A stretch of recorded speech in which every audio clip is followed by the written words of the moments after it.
Hello बच्चों, let us read this question. This question says, in which of the following are the orders of electron affinity of the elements or ions shown correctly?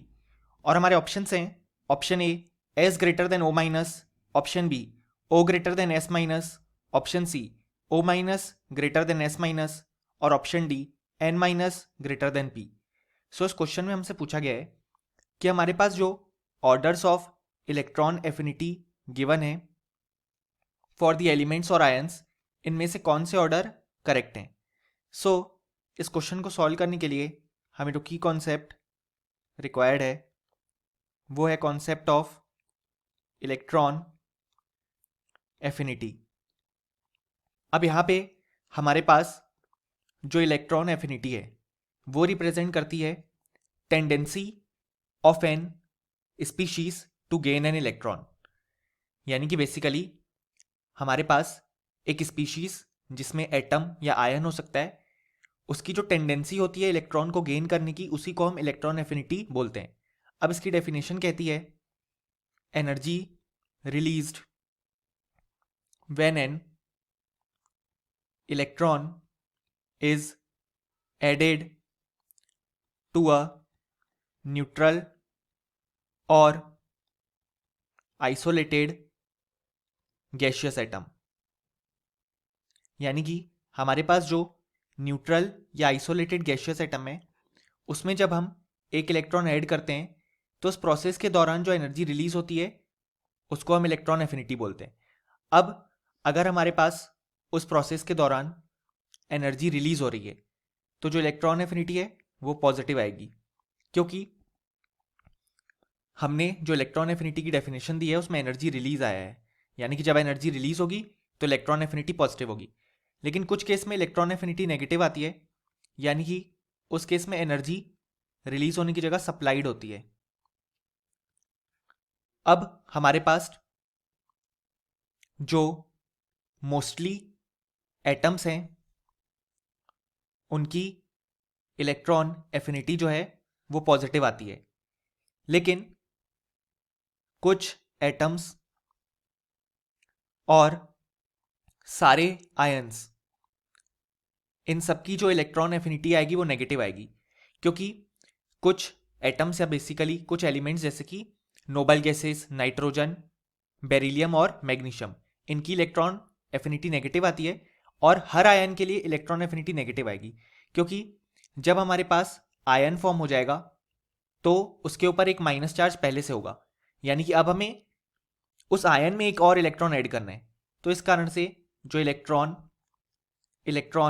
Repulsion है वो बहुत ज़्यादा होगा, जिसे हमें counter करना होगा. इसलिए आयन के लिए इलेक्ट्रॉन एफिनिटी जो है वो नेगेटिव आती है. अब अगर हम देखें यहाँ पे हमारे ऑप्शंस, तो हमारा ऑप्शन ही कहता है S greater than O minus. So ये बिल्कुल करेक्ट है, क्योंकि सल्फर के लिए इलेक्ट्रॉन एफिनिटी आएगी पॉजिटिव, क्योंकि सल्फर इलेक्ट्रॉन गेन करना चाहता है, जबकि O माइनस एक आयन है तो उसके लिए इलेक्ट्रॉन एफिनिटी आएगी नेगेटिव. अब अगर हम बात करें यहाँ पे ऑप्शन बी की, तो ऑप्शन बी में हमारे पास गिवन है O greater than S minus. हमारे पास जो ऑप्शन बी है वो भी करेक्ट है, क्योंकि ऑक्सीजन एक एटम है तो उसके लिए इलेक्ट्रॉन एफिनिटी हो जाएगी पॉजिटिव. S माइनस आयन है तो उसके लिए इलेक्ट्रॉन एफिनिटी हो जाएगी नेगेटिव. अब अगर हम देखें यहाँ पे हमारा ऑप्शन सी, तो हमारा ऑप्शन सी कहता है O minus greater than S minus. अब यहाँ पे दोनों आयन है.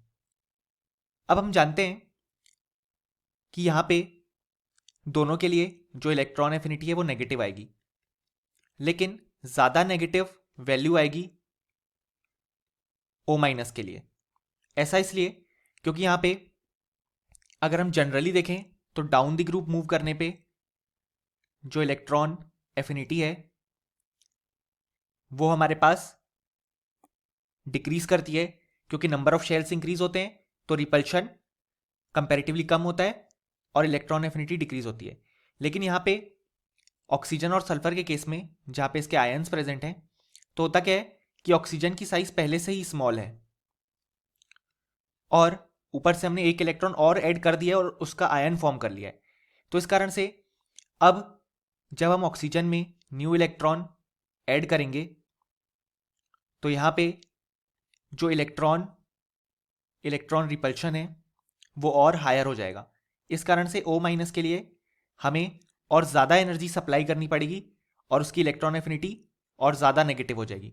अब हम जानते हैं कि जब हम कंपैरिजन करते हैं तो ज़्यादा नेगेटिव में अगर कोई वैल्यू है तो वो कम हो जाती है, इसलिए हमारा ऑप्शन सी जो है वो इनकरेक्ट हो जाएगा, क्योंकि यहाँ पे सल्फर के केस में कंपैरेटिवली साइज थोड़ी ज़्यादा होती है तो रिपल्शन इतना ज़्यादा नहीं आता है। अब अगर हम बात करें यहाँ पे ऑप्शन डी के बारे में, तो ऑप्शन डी में हमारे पास गिवन है N-P। सो ये हमारे पास इनकरेक्ट हो जाएगा, क्योंकि N- के लिए इलेक्ट्रॉन एफिनिटी आएगी हमारे पास नेगेटिव, जबकि फॉस्फोरस के लिए आएगी पॉजिटिव। सो अगर हम देखें तो यहाँ पे हमारे लिए जो करेक्ट ऑप्शन हो जाएंगे वो हो जाएंगे ऑप्शन ए और ऑप्शन बी, और ऑप्शन सी और ऑप्शन डी इनकरेक्ट हो जाएंगे। यानी कि फाइनली हमें बोल सकते हैं कि इस क्वेश्चन के हमारे पास जो करेक्ट आंसर आ जाएंगे वो आ जाएंगे option A and option B. Hope you understood it well. Best of luck.